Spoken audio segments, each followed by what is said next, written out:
coração, ó filha de Jerusalém. O Senhor afastou os teus juízos. Esse é o meu hino. Teu inimigo, o Senhor, o Rei de Israel, está no meio de ti. Tu não terás mais mal algum. Naquele dia se dirá Jerusalém. Pode ser Sofonias, capítulo 3. Não enfraqueçam as tuas mãos. O Senhor teu Deus está no meio de ti, poderoso para te salvar. Se deleitará em ti com alegria, calar-se-á por seu amor, regozijar-se-á em ti com júbilo. Ó filha de Jerusalém, ó filha de Jerusalém. Sofonias 3, 14. Muito bem, este louvor nós vamos repeti-lo. Porém, o companheiro está jogando, ele vai jogá-lo na tela. E queremos dizer que é um louvor que o Senhor revelou para as crianças, intermediários e adolescentes. Não, revelou, não é para as crianças, não. Ele está na palavra, é um louvor que o Senhor revelou, está na palavra, Sofonias, capítulo 3, 14 a 17. 14 a 17. É um louvor que o Senhor revelou, está na palavra, Sofonias, capítulo 3, do versículo 14 ao 17. O grupo já conhece o louvor e nós vamos repeti-lo.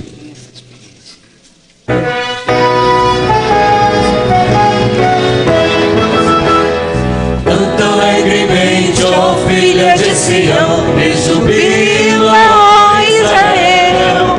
Regozija-te e exulta de todo o coração, ó filha de Jerusalém. O Senhor afastou os teus juízos, exterminou o teu inimigo. O Senhor, o Rei de Israel, está no meio de ti. Tu não terás mais mal algum. Naquele dia se dirá Jerusalém, não temas, ó Sião, não enfraqueçam as tuas mãos. O Senhor teu Deus está no meio de ti, poderoso para te salvar. Se deleitará em ti com alegria, calar-se-á por seu amor, regozijar-se-á em ti com júbilo. Ó filha de Jerusalém, ó filha de Jerusalém.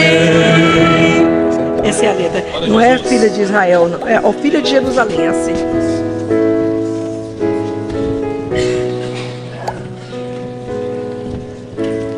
Irmãos, a paz do Senhor. Nós saudamos a todos os outros que estão ligados a nós neste momento. Nosso ensino hoje é a respeito de Daniel, e por ser terceiro período, é realmente a parte profética por excelência, no sentido de que todos param e querem saber a respeito de Daniel capítulo 9.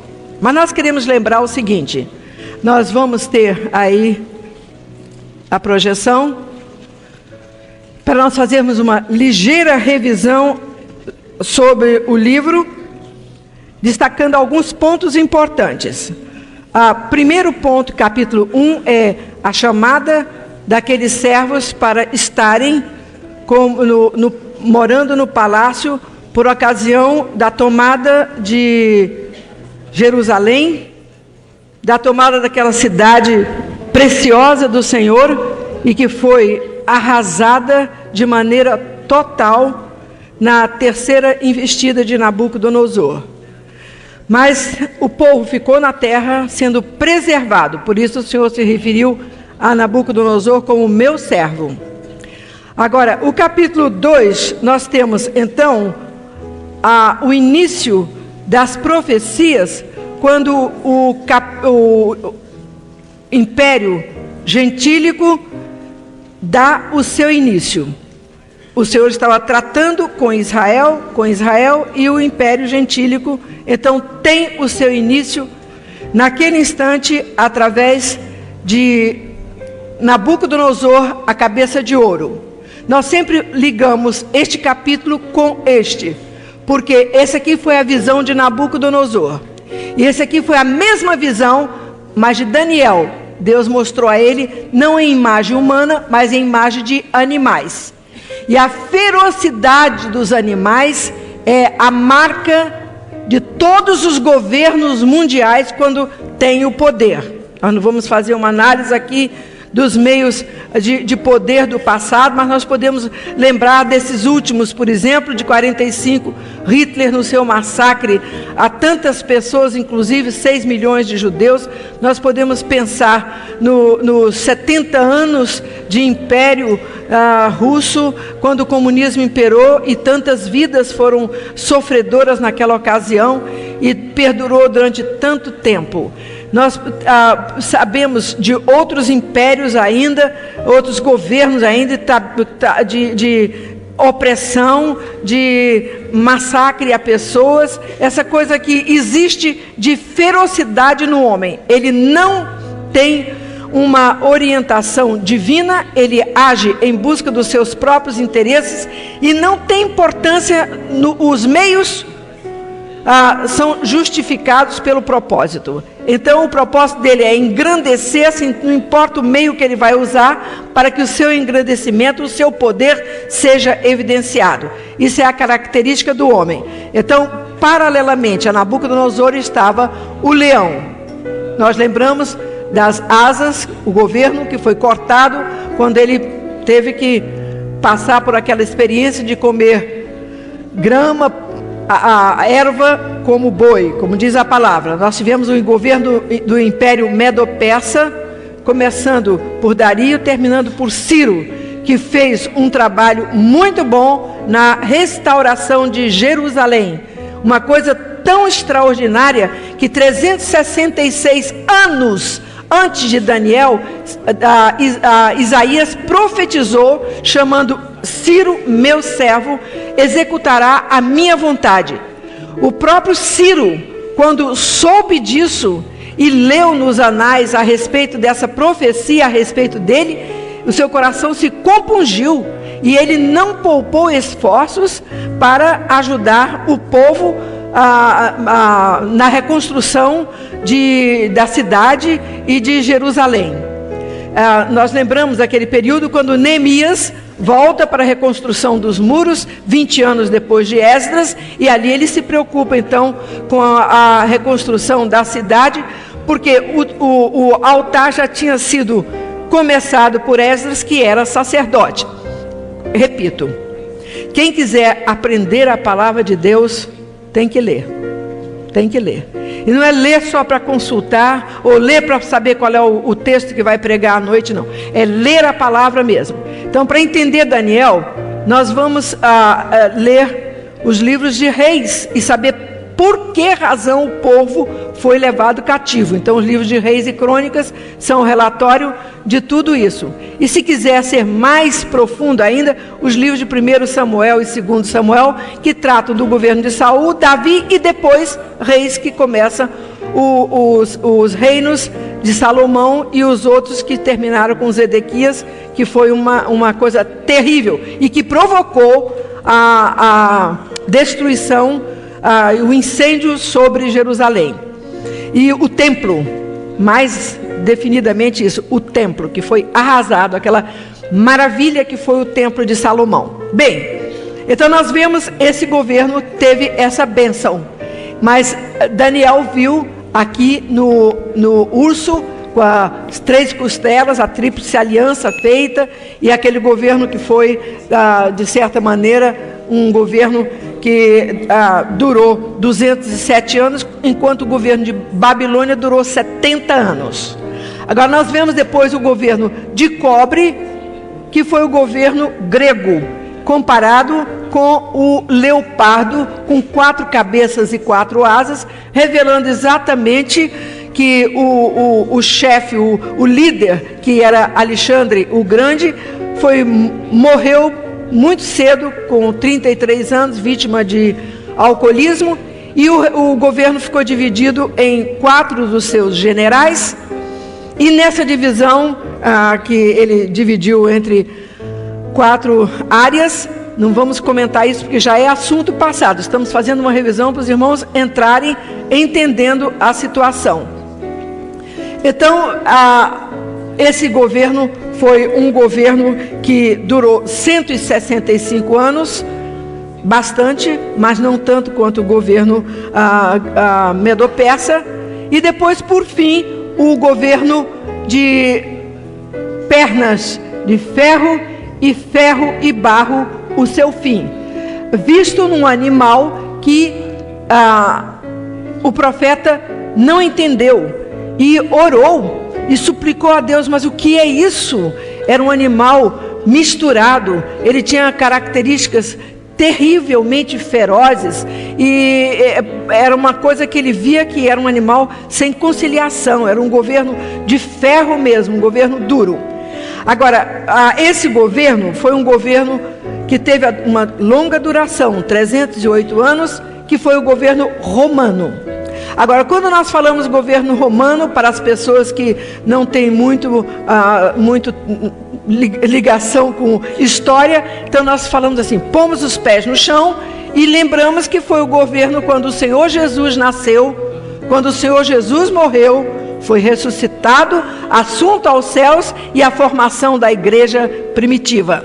Então é um governo que nos fala muito, né? Então aquelas lutas, aquelas perseguições romanas aos cristãos, aquilo tudo, e era então a ferocidade deste animal que estava refletida nesse ferro do Império Romano. Agora nós lembramos que os pés da estátua eram uma mistura de ferro e barro, 2 coisas que não se ligam, 2 coisas que não têm unidade, mas esses pés estão suportando esse peso todo desse governo gentílico iniciado naquele tempo com Nabucodonosor. Irmãos, cada fase na Bíblia tem uma parte em que mostra início, mostra fim. Nós, por exemplo, vemos o início da igreja primitiva, vemos o fim da igreja primitiva. Qual é ela? É o arrebatamento. Por quê? Porque a essência da igreja primitiva, a palavra, o poder do Espírito Santo, os dons espirituais que regiam aquela igreja, é a igreja do último momento antes do arrebatamento, porque é uma igreja que está com os olhos abertos, a mente aberta, preparando-se para a volta do Senhor Jesus. Então é uma igreja que nos toca, uma igreja que fala a nós, e nós estamos todos assim, vivendo e participando das agruras existentes neste mundo, que com auxílio do jornalismo, com auxílio de televisão e internet, nós podemos acompanhar e ver as catástrofes que estão acontecendo no mundo inteiro, não é só no Brasil não. A nossa pior é a moral mesmo, mas em todo caso nós estamos vendo essa dificuldade de tanta corrupção, de tanta imoralidade, da obra de feitiçaria que está graçando sobre o mundo inteiro. E a grande preocupação atingindo as crianças, porque os adultos já foram contaminados. Uma vez que eles já foram contaminados, as crianças serão contaminadas facilmente. Por quê? Porque tem o apoio dos pais. E a obra do Senhor, então, está vigilante. O capítulo 2 tem, então, a alusão a este momento, quando de repente a pedra cortada sem mão, vindo da eternidade, vindo do céu, como nós costumamos dizer, bate nos pés da estátua, derruba essa estátua e a transforma em pó, e ela se esvai e se perde nesse mundo todo. Bem, quando nós vemos isso, nós vemos uma coisa, que esta pedra fala da vinda do Senhor Jesus. batendo nos pés dessa estátua e derrubando. Então vejam os irmãos o seguinte: antes disso acontecer, a igreja será arrebatada. Presta atenção. A igreja será arrebatada antes dessa pedra vir. Quando essa pedra vier, a igreja vem com o Senhor Jesus na sua segunda vinda. A primeira fase da igreja é o arrebatamento. A segunda fase é ela descer com o Senhor Jesus até a terra para ser implantado o glorioso reino messiânico, quando Jerusalém terá a restauração dela. Por isso nós cantamos muito: alegra-te, ó filha de Jerusalém, porque está predito que, embora os judeus não tenham obedecido às leis do Senhor, tenham andado dispersos por todo este mundo, têm vivido uma vida de sofrimento, estão vivendo atualmente uma vida de sofrimento, não têm paz porque rejeitaram o príncipe da paz. Entenderam, irmãos? Então a palavra do Senhor diz: nos dias desses reis, então o império continua, a igreja é arrebatada, mas o império continua. E quando Jesus vier, é que ele vai derrubar e destruir esse império. E que nesta ocasião estará sendo governado pelo anticristo, um grande ditador mundial, que fará pazes com Israel, e o primeiro-ministro de Israel assinará o termo de paz com o anticristo e proclamará que aquele é realmente o Messias esperado e que ele trará paz a Israel. Então é disso que nós tratamos no capítulo 9, que é o capítulo propriamente dito de hoje. Mas essa parte espiritual, essa parte profética do verso 44 do capítulo 2, tem que ser entendida muito bem. Vem dias, nos dias desses reis, o Deus levantará um reino que não terá fim. Os irmãos já viram ouvir de algum reino neste mundo que não teve fim? Não. E se por acaso é assim, eu já ouvi, pois fique sabendo que ele vai ter fim, porque a Bíblia diz que ele vai ter fim. Agora, este reino não passará a outro povo, não passará. Essa pedra esmiuçará e consumirá todos estes reinos e será estabelecida para sempre. Então, que reino é esse? O milênio do Senhor Jesus. Agora nós queremos dizer aos irmãos o seguinte: quando estávamos para dar uma aula como essas, há algum tempo atrás, o Senhor deu uma revelação, repetiu a revelação. Nós ficamos realmente preocupados. O que é isso? O que é que o Senhor quer dizer isso? O Senhor aguarda. E quando chegamos na hora de dar a aula, eu disse: Senhor, eu não tenho a revelação ainda não. Então, eu tenho esse texto aqui, que eu conheço bem. Não é em Daniel e tem referência a Daniel, tem referência ao fim dos tempos. O Senhor disse assim: lê o primeiro verso. Foi o único verso no capítulo 2 de 2 Tessalonicenses que eu não tinha lido. Aí eu li: ora, irmãos, rogamo-vos pela vinda de nosso Senhor Jesus e pela vossa reunião com Ele. Prestaram atenção? Então, aqui está predito que nós vamos ter uma reunião com o Senhor Jesus.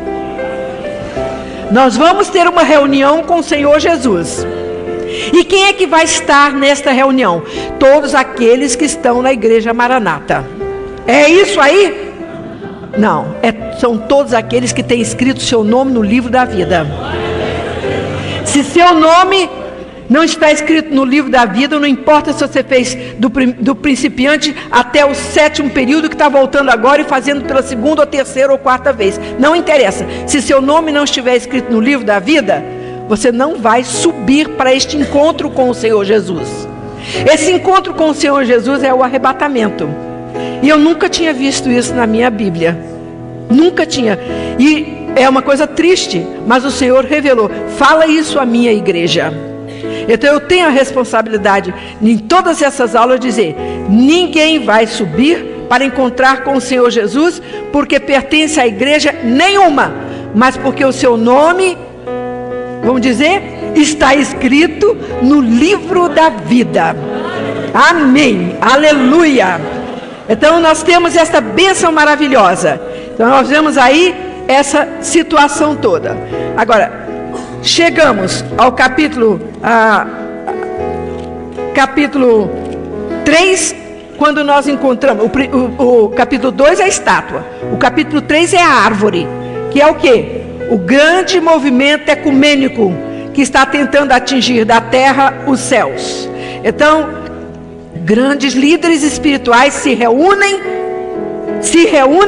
para formar um corpo, mas o corpo é a igreja do Senhor Jesus.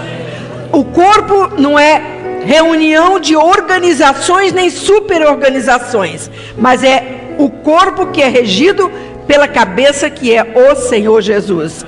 Aí nós temos essa parte aí, temos o capítulo 5, que é o banquete das trevas, que é o banquete de hoje, a mesa de Belsazar, que está oferecendo tudo para enganar principalmente as crianças, adolescentes, jovens e até gente madura que não tem a cabeça ainda no lugar, nem tem ainda o coração na posição que deve ter, que é ligado ao Senhor Jesus. Então, nesse caso, é uma tristeza. Desviou-se da verdade, caiu no mundo e perdeu a bênção que o Senhor prometeu que seria eterna. Nós temos o capítulo 6, a grande prova de Daniel, já com 88 anos, mas não hesitou na provação e rejeitou adorar, rejeitou cultuar o governo que ali persa, e ele foi lançado numa cova de leões, mas o Senhor o libertou daquela cova dos leões, como libertou os servos da fornalha ardente. Não livrou da cova não, mas libertou de ser comido pelo leão. Também não libertou da fornalha não, mas libertou do poder da fornalha sobre eles. Então é a vida que nós estamos vivendo nesta hora.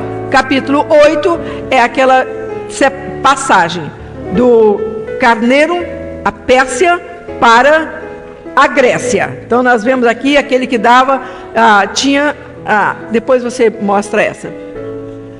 Mas também não precisa, todo mundo já conhece esse capítulo, estamos fazendo uma revisão. Agora, depois dessa tomada, nós vemos aqui, não é? O carneiro, que era a Pérsia, que governava. Então Daniel dá detalhes em particular sobre esse governo e sobre esse governo grego que veio com fúria, o bode, governo da Grécia, sobre o carneiro. Então, o que eram os reis da Média e da Pérsia. Derrota e se impõe. Isso aí era aquilo que nós já falamos e é registrado no capítulo 8, porque nesse capítulo 8, ele então mostra a ponta pequena que aparece, que é a equivalente ao anticristo, e é manifesto e Antíoco Epifanes, que profanou o templo em Jerusalém, sacrificando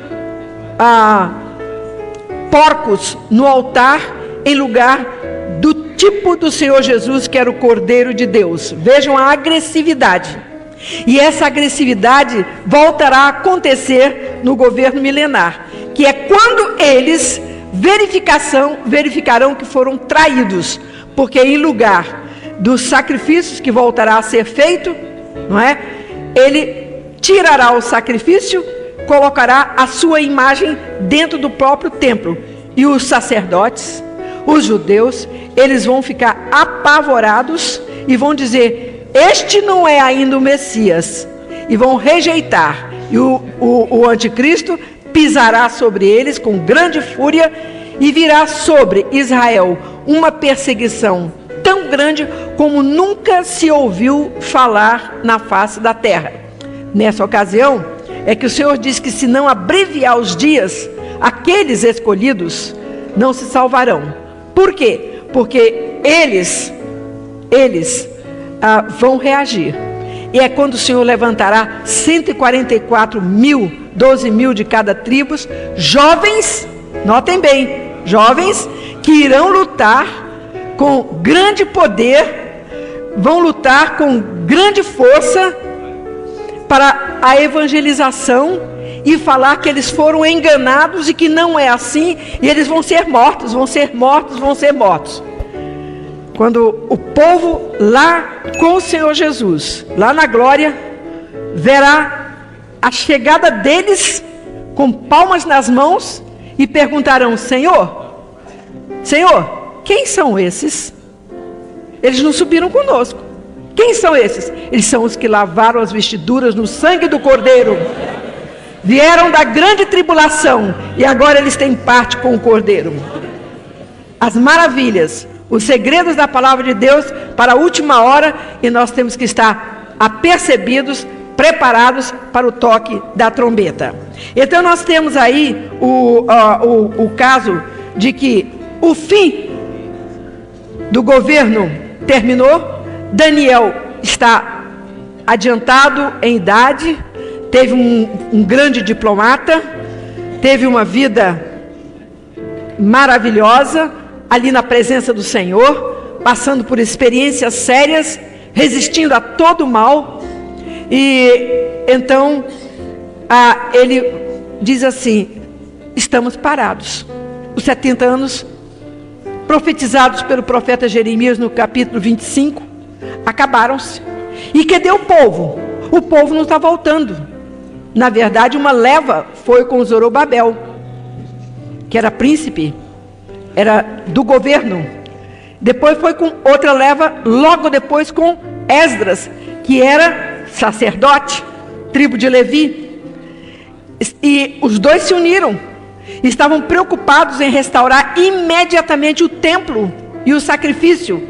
Aí nós encontramos, dentro desse contexto, acontece o livro de Esdras, que era escriba e que acompanhou e que fez parte.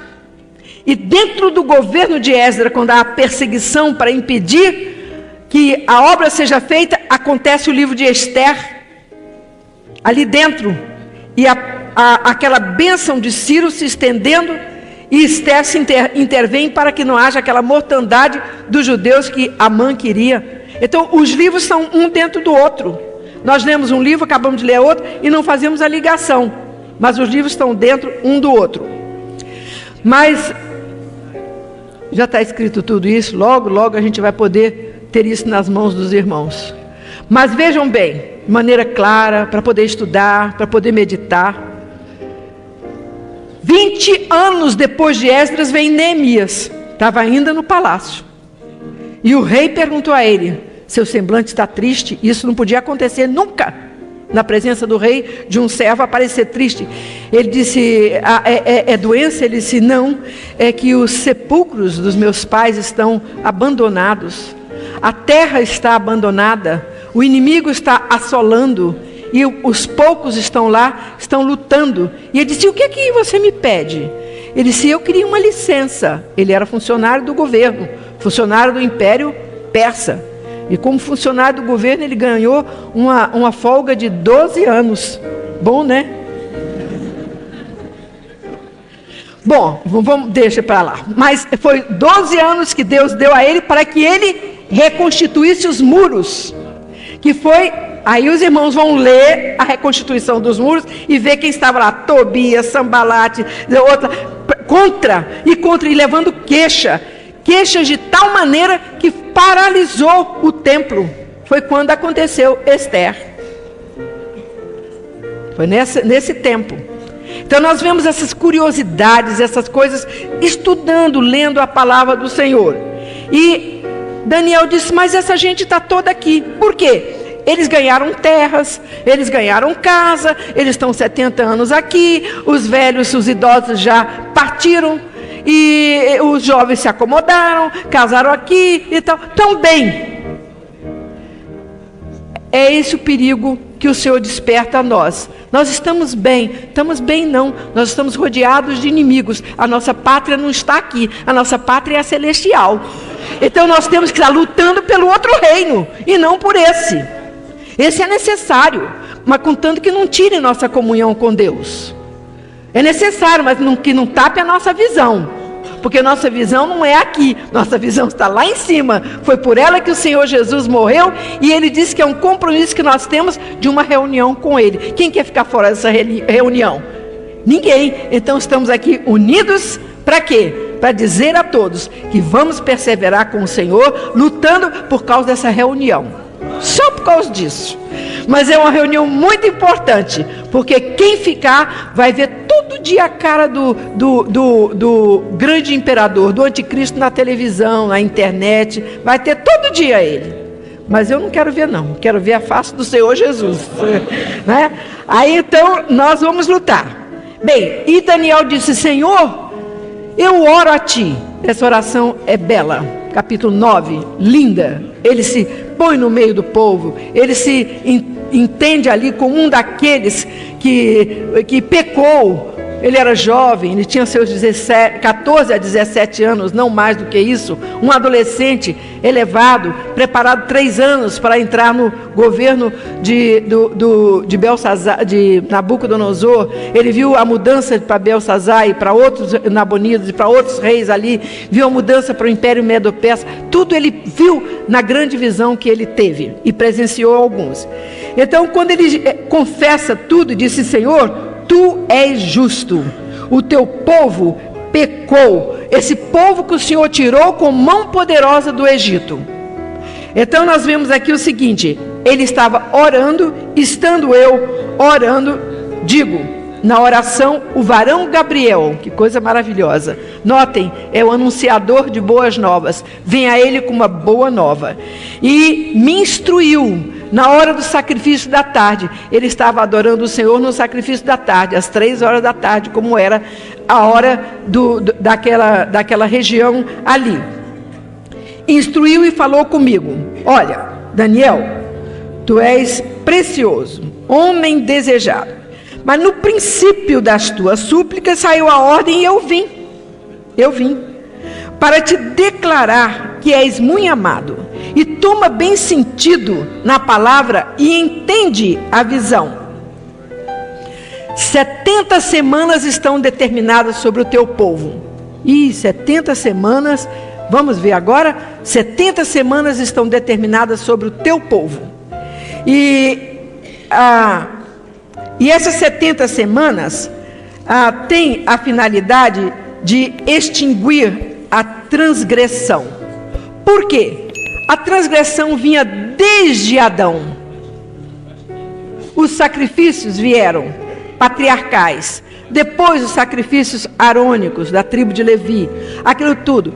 E tantos cordeiros, tanto gado, tantos novilhos, tantas pombas, sangue derramado para extinguir, mas não acabava, porque todos eram figura de um só sangue que viria realizar a obra de extinguir a transgressão, que seria o Cordeiro de Deus enviado para este grande sacrifício.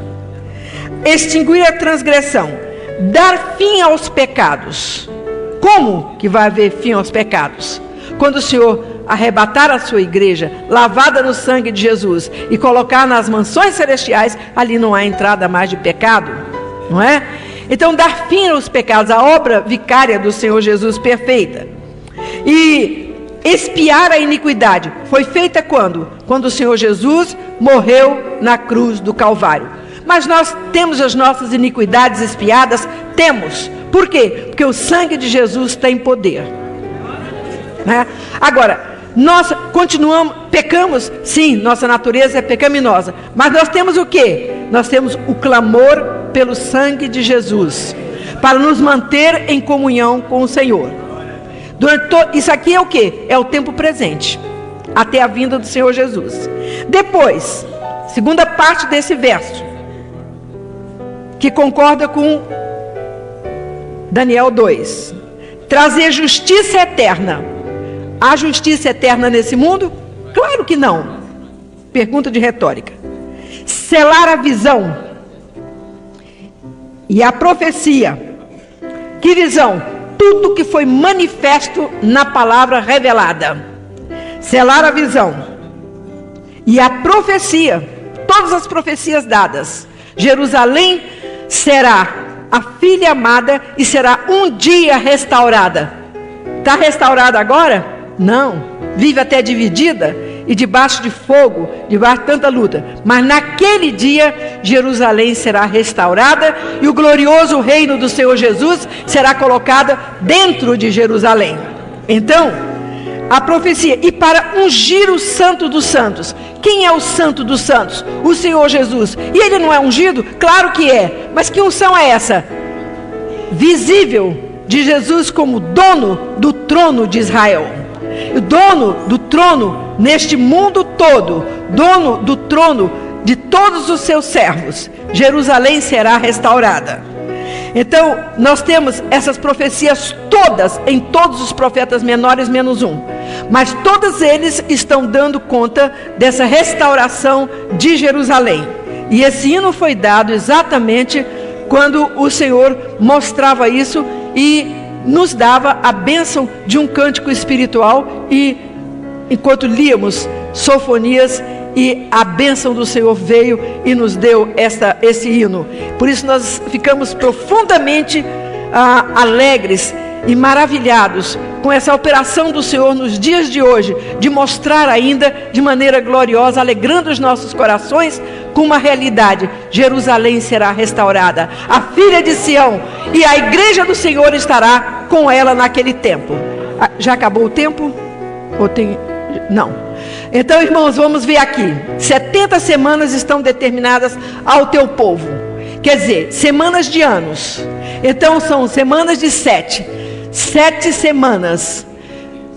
490 anos. Mais 62 semanas.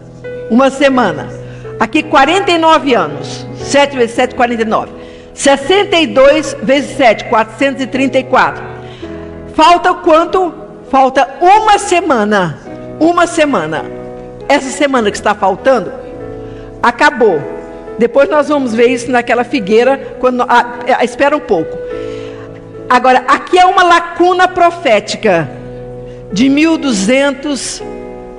assim, uma lacuna profética. Essa lacuna profética são os dias da igreja. A igreja toma conta desses dias quando o tempo de Israel cessou. Quando é que o tempo de Israel cessou? Quando eles disseram: crucificam, crucificam. Não queremos que este reine sobre nós.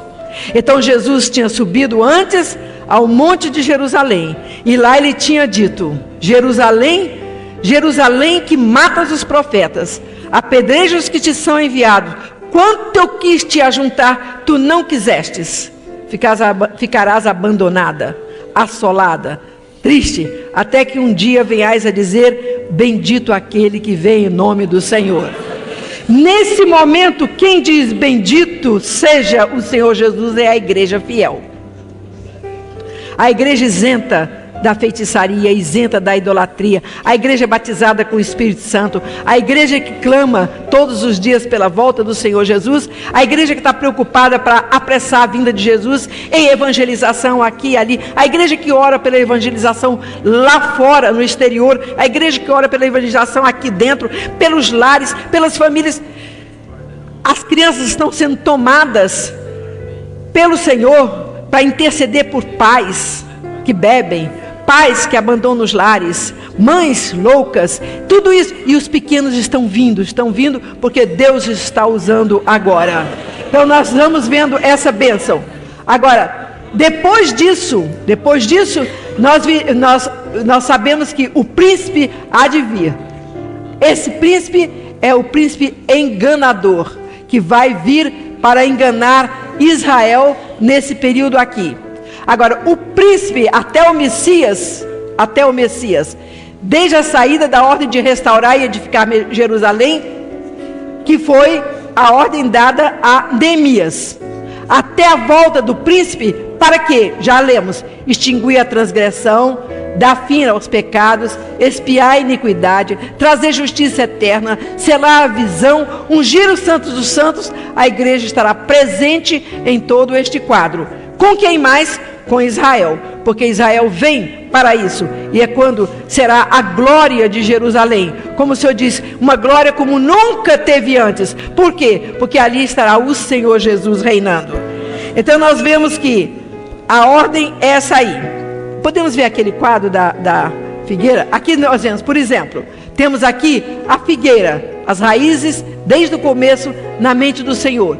Ela floresceu, a figueira Israel floresceu, deu aqueles frutos todos, aquela maravilha, até o cativeiro babilônico, quando ela foi tomada e nunca mais voltou à terra, a não ser a sua volta em 1945, já nos nossos dias. Me lembro muito bem do dia, eu era bem nova ainda, os anos passaram, mas meu pai disse, chamou a família e disse: estejamos de olhos abertos para a volta de Jesus. Israel ganhou pátria. Então era a primeira promessa. Que promessa era essa? A promessa dada da terra aos patriarcas. E era a promessa de um Israel político restaurado. Mas o Israel espiritual só na volta do Messias. Então vemos aqui, Israel ficou despatriado. E neste período aqui, até aqui, foi a igreja floresceu. A videira, eu sou a videira verdadeira. Aí, a videira. Então ela está vivendo esse período. Com o arrebatamento, Israel voltará a tomar lugar. E é a última semana de 7 anos. Última semana de 7 anos. 3 anos e meio paz, acordo com o anticristo. 3 anos e meio tribulação. E é quando a igreja que está lá com Jesus volta para este mundo para reinar 1000 anos com o Senhor Jesus. Podemos ler muitas profecias. Isaías 11 é muito bonito. E depois do milênio, o Senhor fará o quê? Novo céu e nova terra. Então aqui a igreja do Senhor será levada para o novo céu e a nova terra. Satanás, que está preso durante o milênio, será solto para enganar todo mundo, mas ele será preso e no fim do milênio lançado para o inferno, onde já está a besta e o falso profeta. Nós podemos ligar isso rapidinho em Apocalipse 18. Irmãos, eu sei muito bem que essa aula não é tão fácil, ela é empolgante, porque a gente está dando uma visão panorâmica, mas os irmãos têm a apostila, podem ler com mais vagar, os que tiverem interesse. Leiam os textos bíblicos, se dediquem, porque a única maneira de aprender é isso. Cada vez que eu venho dar uma aula dessa, eu faço uma revisão completa. Eu quero me inteirar, eu quero transmitir, procurando com a maior clareza que é possível. Mas eu sei que é um histórico imenso. Mas os irmãos têm tudo isso que podem se valer ali. Agora vejam bem, nós temos aqui o capítulo 19, verso 11. Vi o céu aberto e um cavalo branco, e o que estava sentado sobre ele chama-se Fiel e Verdadeiro, julga e peleja com justiça. Maravilha. Então vejam, ele vem com sua igreja. Vamos aqui, verso 18, verso 17. Vinde, e vi um anjo que estava no sol, clamou com grande voz, dizendo a todas as aves que voavam pelo meio do céu: vinde, ajuntai-vos à ceia do grande Deus, para que comais a carne dos reis, dos tribunos, a carne dos fortes, a carne dos cavalos. Entendes que é uma peleja corpo a corpo, não é? Tremenda. E dos que sobre eles se assentam, a carne de todos os homens livres, servos, pequenos e grandes. E vi a besta, o anticristo, vi a besta, e os reis da terra, e os seus exércitos reunidos para fazerem guerra àquele que estava sentado sobre o cavalo branco, não é? E o seu exército. E a besta foi presa. Aleluia. A última palavra está com o Senhor. E com ela o falso profeta, diante da qual fizera os sinais com que enganou os que receberam o sinal da besta e adoraram a sua imagem. Esses dois foram lançados vivos no ardente lago de fogo e enxofre. Então eles são lançados lá. Eles vão cortar a fitinha vermelha assim do inferno, vão inaugurar. Tá bom? E demais foram mortos com a espada que saía da boca do que estava sentado sobre o cavalo, e todas as aves se fartaram das suas carnes. E o capítulo 20: e vi descer do céu um anjo que tinha uma cadeia, a chave do abismo, onde estão aqueles espíritos terríveis, malignos, tremendos, que fala o Judas, e uma grande cadeia na sua mão. Ele prendeu o dragão, a antiga serpente, que é o diabo e Satanás, a amarrou por 1000 anos, lançou no abismo. E depois diz assim, e acabando, verso 7, depois cada um lê bem devagar em casa. E acabando-se os 1000 anos, Satanás será solto da sua prisão e sairá a enganar as nações que estão sobre os 4 cantos da terra, para dizer que o Senhor Jesus fez um governo péssimo, que não é bom, e que eles se voltem para Ele. É isso, a grande conquista. E subirão da largura da terra e cercarão o arraial dos santos, a cidade amada, mas não haverá guerra. Descerá fogo do céu, que os há de devorar.